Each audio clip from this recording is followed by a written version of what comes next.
বিসমিল্লাহির রহমানির রহিম। দেশপ্রেমিক বাংলাদেশি, দেশে বিদেশে যে যেখানে আছেন, আসসালামু আলাইকুম। ভারতের defence minister Rajnath Singh recently বলেছেন যে রাশিয়ার যুদ্ধের উদাহরণ দিয়ে, ইসরায়েলের যুদ্ধের উদাহরণ দিয়ে এবং বাংলাদেশের বর্তমান পরিস্থিতির উদাহরণ দিয়ে তার বাহিনী প্রধানদেরকে সতর্ক থাকতে বলেছেন এবং প্রস্তুত থাকতে বলেছেন। তিনি এটা কেন বলেছেন? তিনি বলেছেন যে যেন বাংলাদেশের উপর একটা কৌশলগত চাপের সৃষ্টি করা যায় এবং একই সাথে বাংলাদেশের ভিতরে যেই সব মির্জাফর দেশদ্রোহী আছে তাদের মাঝখানে উৎসাহ সৃষ্টি করা যায় এবং তাদেরকে উজ্জীবিত রাখা যায়।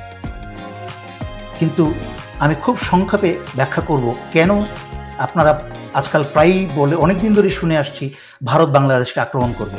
না, যে দেশকে আক্রমণ করা ছাড়াই এত বছর দখল করে খেতে পেরেছে, পুরা দখলে রেখেছে, সেই দেশটা আক্রমণ করে বুলেট বা সৈন্য হত্যা করার প্রয়োজন নাই। এবং তারপরও ছোট করে একটা উদাহরণ দিই, কেন ভারতের সেই ক্ষমতা নাই, শক্তি নাই, সাহস নাই, সেই অবস্থা নাই বাংলাদেশে আক্রমণ করার মতো। কারণ বাংলাদেশে আক্রমণ করতে গেলেই আপনারা খেয়াল করে দেখেন, ভারতের উত্তরে আছে লাদাখ এলাকা, সেই লাদাখ এলাকা থেকে চীন কিন্তু বসে থাকবে না, চীন আক্রমণ করবে ভারতকে এবং পাকিস্তানও আক্রমণ করে বসবে, পাকিস্তানের সহায়তায় কিন্তু কাশ্মীর দখল করে নেবে। একই সাথে ডান পাশে দেখছেন যেটা হচ্ছে পূর্বে আপনাদের চীনের একটা জায়গা আছে যেটা ভারতের, এটাকে বলে ডোকলাম।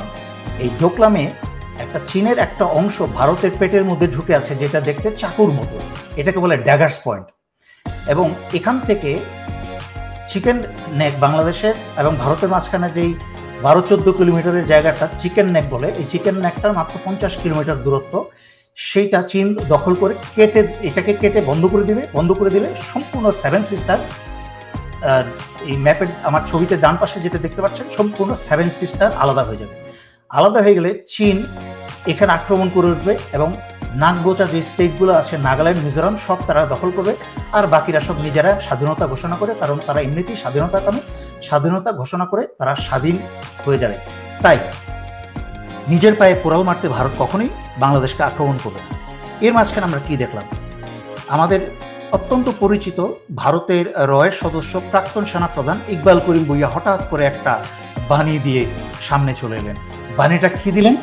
বাণীটা দিলেন যে ভারতের ডিফেন্স মিনিস্টার রাজনাথ বাংলাদেশকে আক্রমণ করবে এবং আমাদের 3 বাহিনী প্রধানকে বললেন প্রস্তুতি নিতে যুদ্ধের জন্য।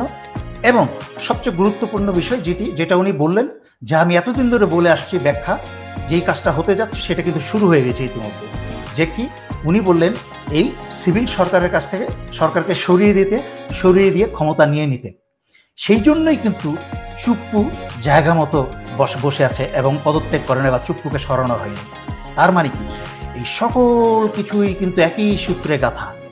ভারতের হুমকি এবং কেন ভারতের রয়ের পোষা এবং হাসিনার পোষা দেশদ্রোহী বেইমান মির্জাফর জেনারেল, সেনাবাহিনীর জেনারেলগুলা এখনও পর্যন্ত বহাল তবিয়ত ইউনিফর্মে আছে, সেনাপ্রধান তাদেরকে সরায় নেই, 2-1 ছাড়া কাউকে সরায় নেই, সবাইকে এই পাশ থেকে ওই পাশে শুধু বদলি করেছে, কিন্তু সবাই এই জায়গা মতো আছে। এবং স্বৈরাচারী শেখ হাসিনার সকল রাষ্ট্র কাঠামো, তাদের সমস্ত এক্সিকিউটিভ সদস্য সহকারে জায়গা মতো আছে সব কিছু। আমি গত লাইভেও বলেছি, যত 1-2 করে গ্রেফতার করছেন, সমস্ত কিছু নাটক চলছে জনগণকে সন্তুষ্ট রাখার জন্য, চুপচাপ বসিয়ে রাখার জন্য।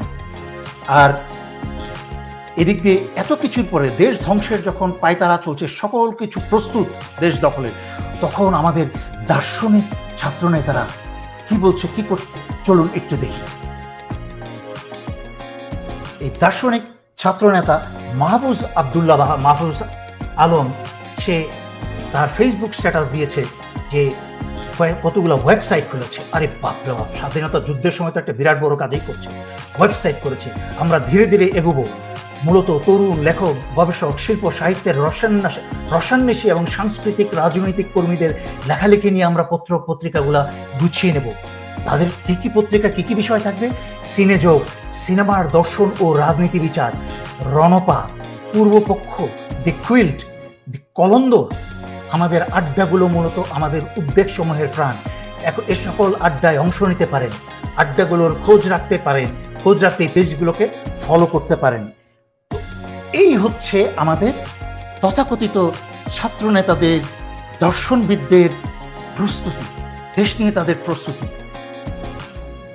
সেই জন্য বলেছিলাম আমি যে ছাত্র নেতাদেরকে মন্ত্রণালয়ে বসিয়ে এবং উপদেষ্টা বানিয়ে এদের বিপ্লবী চেতনা সব ধ্বংস করে দিয়েছে। এখন যা হচ্ছে, যা চেয়েছিল তারা তাই হয়েছে। বিপ্লবী চেতনা ধ্বংসের পথে, অর্ধেকের বেশি চলে গেছে।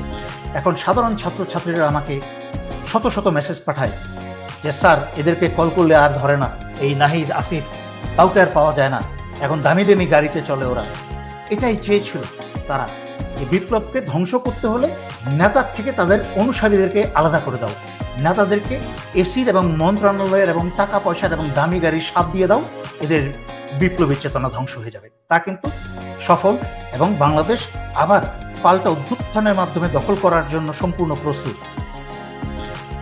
সেই জন্য আমি বলছি, ওহে দার্শনিক ছাত্র নেতা, যখন তোমাদের গলায় ফাঁসির রশি পড়িবে, তখন এই মেজর সাহেব জিজ্ঞেস করিবে তোমাদেরকে, তোমরা তো দর্শন, সমাজবিজ্ঞান, রাজনীতি, দর্শননীতি সব কিছু তোমরা ভালো বুঝো, তোমরা কি সামরিক নীতি বা প্রতিরক্ষা বা নিরাপত্তা বুঝো?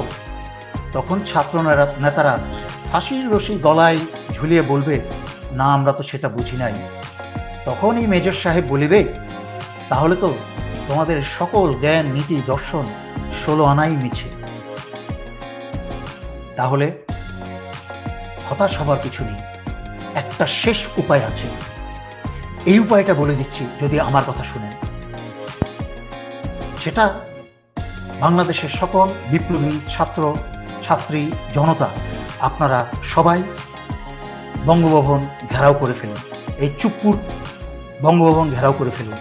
ঘেরাও করে 24 ঘন্টার আলটিমেটাম দেন যে চুপ্পু যদি 24 ঘন্টার মাঝখানে পদত্যাগ না করে, টেলিভিশনের সামনে এসে পদত্যাগ ঘোষণা করে এবং সাইন করে পদত্যাগ না করে, তাহলে বঙ্গভবনের গেট ভেঙে আপনারা ভিতরে ঢুকে চুপ্পুকে ঘাড় ধরে, কান ধরে আপনারা রাস্তায় নিয়ে এসে যা করার করবেন।